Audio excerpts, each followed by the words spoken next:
Salam sejahtera Malaysia, denyut nadi suara rakyat bergema di channel ini. Jangan lupa tekan butang subscribe, like dan share. Malaysia kita punya, cintai Malaysiaku, kita jaga kita.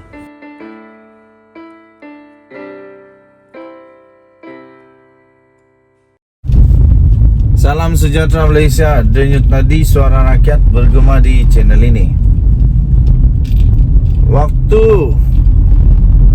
Muhyiddin Yassin jadi Perdana Menteri, boleh tak sesiapa nyatakan berapa pelaburan yang dia terima daripada luar negara? Waktu Muhyiddin Yassin jadi Perdana Menteri, boleh tak sesiapa nyatakan berapa ketirisan yang terjadi dalam negara? Boleh tak sesiapa keluarkan fakta pelaburan yang diterima versus ketirisan yang membuat terkesima. Rakyat Malaysia terkejut dengan ketirisan-ketirisan yang berlaku yang diumumkan oleh Datuk Seri Anwar Ibrahim. Manakala Datuk Seri Anwar Ibrahim pula baru berapa bulan jadi Perdana Menteri Malaysia. Baru sekejap jadi Perdana Menteri Malaysia. Wow. Projek pertama daripada komitmen pelaburan. Komitmen pelaburan sebanyak 170 bilion ringgit Malaysia daripada negara China akan bermula minggu depan. Bulan depan. Maafkan saya, bukan minggu depan, bulan depan. Ini barulah 170 bilion ringgit Malaysia dapat oleh Perdana Menteri Datuk Seri Anwar Ibrahim. Komitmen pelaburan daripada negara China. Ini bukan ketirisan, ini pelaburan dari luar negara. Muhyiddin Yassin, Hadi Awang jadi pemimpin kerajaan waktu tu, ada tak dapat benda ni? Saja nak tanya, nak tahu.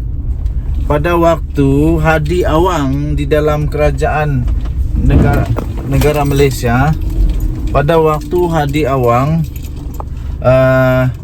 dia jadi Menteri Timur Tengah, Menteri khas Timur Tengah, ada tak dia dapat pelaburan daripada Timur Tengah? Ada tak dia dapat pelaburan daripada Timur Tengah? Berapa yang dia dapat? Ada tak sesiapa yang boleh keluarkan fakta? Sekurang-kurangnya Datuk Seri Anwar Ibrahim jadi Perdana Menteri tak makan gaji buta. Sekurang-kurangnya Perdana Menteri Datuk Seri Anwar Ibrahim tak makan gaji buta. Datuk Seri Anwar Ibrahim tak makan gaji buta. Dan sekurang-kurangnya dia dapat membuktikan bahawa dia mendapat 170 bilion ringgit Malaysia komitmen pelaburan. Dan itu bukan hanya cakap-cakap, kerana dikabarkan, dilaporkan itu akan bermula pelaburan ataupun projek pertama itu akan bermula bulan depan. Ini membuktikan Datuk Seri Anwar Ibrahim 100 bilion lebih baik daripada Muhyiddin Yassin. 100 bilion lebih baik daripada Hadi Awang. 100 bilion lebih baik daripada mana-mana Perdana Menteri. Baru sekejap saja pun Anwar Ibrahim jadi Perdana Menteri dah dapat 170 bilion komitmen. Jadi tuan-tuan dan puan-puan, marilah kita nantikan apa lagi idea-idea yang dapat disumbangkan oleh Muhyiddin Yassin, Hadi Awang dan semua pembangkang-pembangkang, terutamanya Ketua Pembangkang Hamzah Zainuddin, untuk bagaimana nak dapat pelaburan seperti yang diperolehi oleh Muhyiddin Yassin dan Hadi Awang ketika mereka menjadi pemimpin besar di dalam kerajaan. Kita jumpa lagi. Bye-bye. Salam sejahtera Malaysia. Denyut nadi suara rakyat terus bergema di channel ini. Saya ingin ucapkan bilion terima kasih kepada semua yang sudah tekan butang subscribe, like dan share. Bagi anda yang belum lagi menekan butang subscribe atau belum lagi menjadi member dalam channel ini, saya mohon untuk tekanlah butang subscribe, like dan share kerana anda special di dalam channel ini dan kita berimpian untuk menjadi channel yang cukup besar, boleh menjadi suara rasmi bagi rakyat untuk dapat sampai ke telinga Datuk Seri Anwar Ibrahim, Perdana Menteri Malaysia. Terbaru ini tuan-tuan dan puan-puan, akhirnya Anwar telah mengakui. Anwar memang betul-betul sah mengakui perkara ini secara terang-terangan. Dan ini pastinya akan membuatkan ramai orang meroyan, ramai orang yang akan nanti tuduh Anwar macam-macam lah.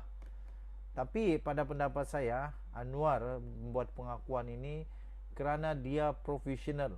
Dia berani untuk menyatakan perkara yang benar, tapi dia tidak akan terpengaruh. Pengampunan Najib, Anwar mengakui berada dalam lembaga pengampunan tersebut. Jadi kenapalah kalau Anwar berada di lembaga pengampunan itu? Kenapa? Kenapalah kalau ada di sana? Ingat senang-senang Anwar Ibrahim dapat dipengaruhi? Tidaklah. Datuk Seri Anwar Ibrahim mengakui bahawa beliau memang berada di dalam lembaga pengampunan, namun beliau menegaskan dengan tegas bahawa kuasa untuk memberi pengampunan adalah di bawah kuasa Seri Paduka Baginda Yang di-Pertuan Agong mengikut perkara 42/1 dan 42/2 Perlembagaan Persekutuan. Susulan itu, Perdana Menteri menegaskan tidak timbul sama ada konflik pentingan atau tidak dalam hal itu, kerana, kata beliau, ada proses yang perlu diikuti dan keputusan akhir adalah di bawah kuasa Yang di-Pertuan Agong. Kata Anwar Ibrahim, ya, tentunya kita akan patuh kepada peraturan dan syarat. Ia melalui proses yang ditetapkan. Walaupun saya akan ada dalam proses itu. Tapi akhirnya seperti yang diketahui, soal penganugerahan pingat dan soal pengampunan itu adalah wewenang dan budi bicara Yang di-Pertuan Agong. Katanya kepada media selepas pelancaran program Kita Untuk Kita K2K di sini hari ini. Difahamkan Anwar dalam lembaga itu bukan atas kapasitinya sebagai Perdana Menteri, tetapi bagi menjaga portfolio Menteri Wilayah Persekutuan. Di bawah perkara 42/5, lembaga pengampunan membabitkan Peguam Negara, Menteri Persekutuan yang bertanggungjawab dalam perkara 42/11 dan tidak lebih daripada 3 anggota orang lain yang dilantik oleh Agong. Menurut perlembagaan, lembaga pengampunan perlu dianggotai oleh Peguam Negara atau wakilnya, Menteri Besar atau Ketua Menteri atau Menteri Wilayah Persekutuan, dan tidak lebih daripada 3 anggota lain yang dilantik lembaga itu yang dipengerusikan sendiri oleh Seri Paduka Baginda Yang di-Pertuan Agong. Semalam, Majlis Kerja Tertinggi MKT UMNO memohon ihsan Yang di-Pertuan Agong Al-Sultan Abdullah Riayatuddin Al-Mustafa Billah Shah untuk mempertimbangkan pengampunan penuh kepada bekas Perdana Menteri Datuk Seri Anwar Ibrahim. Maafkan saya, Datuk Seri Najib Razak. Datuk Seri Najib Tun Razak. Setiausaha Agung UMNO Datuk Dr. Ashraf Wajdi Dusuki berkata, ia sebagaimana kuasa yang diperuntukkan mengikut perkara 42/1 Perlembagaan Persekutuan. Anwar berkata, setakat ini adalah terlalu awal untuk beliau mengulas lebih lanjut berhubung permohonan pengampunan berkenaan Najib itu. Malah katanya, beliau masih lagi tidak dapat melihat kertas kerja berhubung pengampunan itu. Katanya semua pihak perlu menghormati sepenuhnya proses itu dan saya tidak melihat sebarang kertas kecuali resolusi UMNO, katanya. Beliau juga menegaskan tidak mahu menghalang sesiapa saja untuk memohon pengampunan Kerana itu menjadi hak sesiapa saja untuk berbuat demikian. Denyut nadi suara rakyat bergema di channel ini. Untuk mendapatkan berita lengkap, sila layari bharian.com.my. Kita jumpa lagi. Bye-bye.